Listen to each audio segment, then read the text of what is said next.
In his first speech overseas, during his first trip overseas, President Trump spoke to Muslim leaders, honing in on terrorism, calling for unity against terror, and saying a lot of other things as well. We bring in our fair and balanced political panel, Kristen Tate, Republican strategist, Democratic strategist Jessica DeLoach. And ladies, just so you know, and for help our viewers out here, these are live pictures coming in of the president and the first lady, along with the king of Saudi Arabia, as they walk around a counter-terrorism, counter-extremism center that is being inaugurated in Saudi Arabia to combat extremism on the internet. Those are the pictures, and now we'll hear your lovely voices. Jessica, to you first.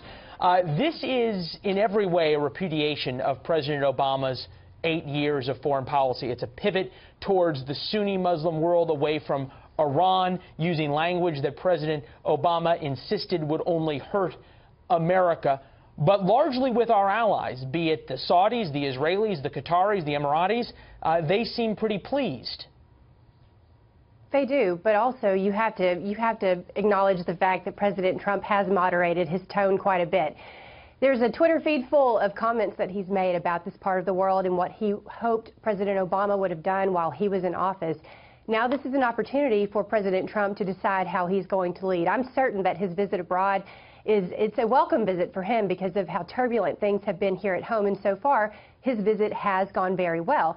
Now, there are some things that have already happened that will open him up to criticism, but overall I would say it's been a very good visit. And Kristen, are you okay with the moderation? This is not the candidate Donald Trump. This is, and even in the words of Bob Schieffer, who has been very tough on the president, a very presidential-sounding Donald Trump. Well, he may have toned down his rhetoric a little bit, but he was still very strong today, and he was also very clear. He drew clear distinctions between good and evil. There was little subtlety in this speech, and he called upon the Muslim community to take the lead in combating evil. Of course, by evil, he meant radical Islamic terror, instead of waiting for the United States to do that for them. This was refreshing after 8 years of President Obama, and it was absolutely a rebuttal of the Obama administration in 2009.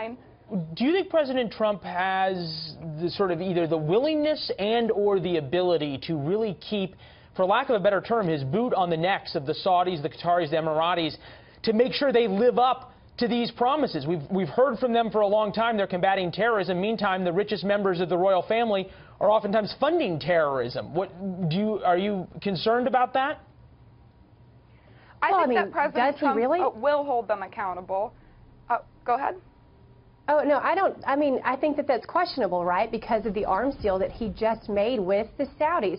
Because you have to remember, President Obama made an even larger deal with them back during his administration, and he had to take items off the table when we discovered that their continued attacks on the Yemeni people amounted to a rising death toll. And so now what the Saudis want, it's back in their hands, and that's going to be complicated as President Trump moves forward, talking about wanting to have a more civil Middle East. Ladies, we got to leave it then. Kristen, you will get the first word next hour as we bring you back to continue the conversation. Meantime, screen left as we thank Jessica and, pardon me, Jessica and Kristen as well.